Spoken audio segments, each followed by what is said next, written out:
한국 지역사회 갈등 및 문화 충돌. 한때 단일민족의 섬이라 불리던 나라, 그곳에 리짜이밍이 등장했다. 그는 연단에서 이렇게 선언했다. 우리의 국경은 더 이상 벽이 아닙니다. 세상을 향해 사람을 향해 열린 하늘을 가지겠습니다.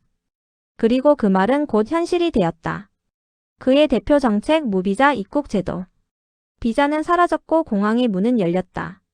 문제는 문을 연 후 닫을 방법이 없어졌다는 것이었다. 처음엔 사람들도 환호했다. 지방 소도시의 시장 상인들은 외국인 관광객이 늘어났다고 반겼다. 특히 리짜이밍 정부는 지방 도시마다 글로벌 허브 프로젝트를 내세워 외국인 체류자를 유입시켰다. 이제 외국인이 우리 마을에 와서 살면 지역이 살아납니다. 하지만 1년이 지나자 마을의 풍경은 변했다. 조용하던 시골 마을에 외국어 간판이 늘어났다. 편의점, 미용실, 세탁소, 이제 한국말보다 베트남어나 중국어가 더 익숙했다. 노인들은 말했다. 우리 동네가 아니야. 밤마다 시끄럽고 낯선 냄새가 나. 그러나 지방 정부는 불만을 막았다. 리짜이밍 정부의 지침이었다. 차별 발언은 범죄입니다. 외국인 혐오를 멈추세요. 경북의 한 재래시장. 수십 년째 장사를 하던 상인 박 씨는 가게를 닫았다. 이유는 단순했다. 바로 옆에 외국인들이 시장을 차렸어요. 물건도 싸고 세금도 안 내요. 근데 우리는 신고하면 인종차별이래요. 그들은 관광객 신분이었지만 사실상 지역 시장을 장악한 비공식 상인들이었다. 리짜이밍 정부는 단속을 피하기 위해 문화 다양성 마켓이라는 이름으로 그들의 영업을 합법화했다. 결국 지역 주민은 떠났고 남은 것은 외국인 마을이었다. 한 지방 초등학교에서는 외국인 학생 비율이 60%를 넘었다. 한국어를 모르는 아이들이 늘어나자 수업이 어려워졌다. 선생님은 하루의 절반을 통역기로 보내야 했다. 국어 시간이 아니라 번역 시간이 된 것이다. 한 학부모가 항의했다. 우리 애는 수업을 못 따라가요. 다 외국어예요. 하지만 교육청의 대답은 차가웠다. 이건 글로벌 사회의 변화입니다. 적응하셔야 합니다. 결국 지역 주민들은 자녀를 데리고 도시로 떠났다.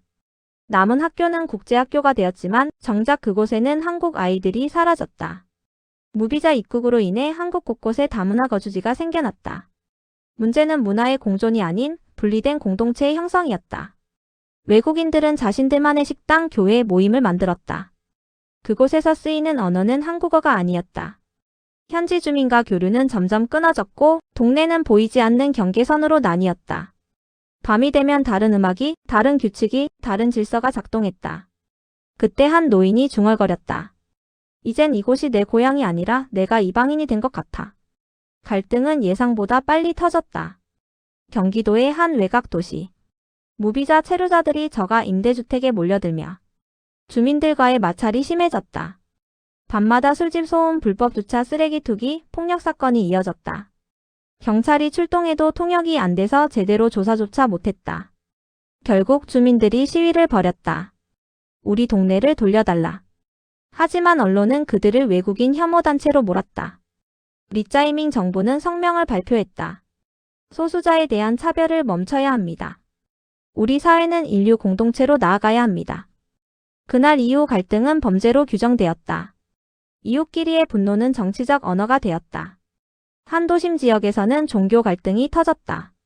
무비자 체류자 중 일부는 자신들의 종교 의식을 거리 한복판에서 진행했다. 기도 시간에는 도로가 막혔고 확성기 소리가 아침마다 울렸다. 여기가 어디라고 이렇게 떠들어요. 이건 우리의 신앙이에요. 자유 아니에요? 리짜이밍 정부는 신앙의 자유를 이유로 제재하지 않았다. 하지만 그 결과 도시는 문화의 전쟁터가 되었다. 한국인은 불만을 삼켰고 외국인은 차별당하고 있다며 단체를 조직했다. 한 시민단체는 이렇게 말했다. 이건 문화 교류가 아니라 문화 침투다. 그러자 리짜이밍 정부는 그 단체의 계좌를 동결했다. 혐오 조장 단체라는 이유였다. 언론은 이 사태를 다루지 않았다. 보도하면 정부의 제재를 받기 때문이다. 방송사에서는 기자들에게 공문이 내려왔다. 외국인 관련 사건 보도는 인권 침해 가능성으로 제한.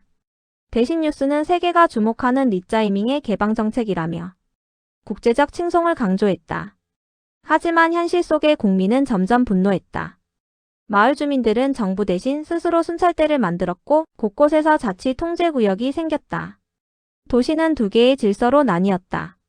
공식 질서는 정부의 것이었고 비공식 질서는 국민의 것이었다. 시간이 흘러 한국은 더 이상 예전의 나라가 아니었다. 도시마다 리틀 타운이 생겼고 그곳의 언어와 문화는 한국의 법보다 강했다. 지방 곳곳의 주민들이 서울로 떠나자 공동체는 붕괴했다. 남은 것은 공장, 외국인 숙소, 그리고 무비자 체류자뿐이었다. 아이들은 말한다. 한국어보다 영어랑 태국어가 더 편해요. 그 말을 들은 한 교사는 울었다. 우린 도대체 누구의 나라에서 살고 있는 걸까?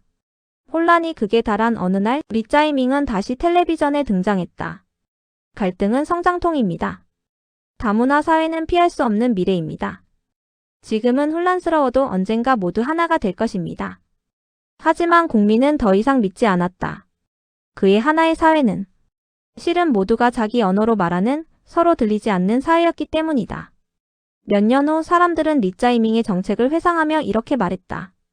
그가 문을 열었을 때 우리는 새로운 세상을 맞이한 줄 알았다. 그런데 알고 보니 문은 밖으로 열린 게 아니라 안으로 무너져 내린 거였다. 지역사회는 더 이상 예전의 공동체가 아니었다.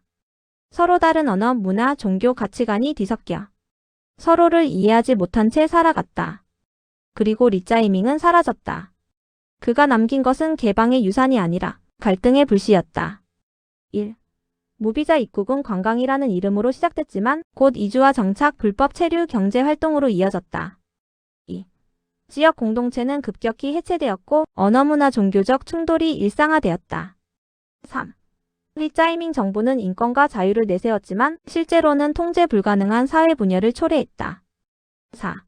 결과적으로 국민은 자기 땅에서 낯선 이방인이 되어버렸다.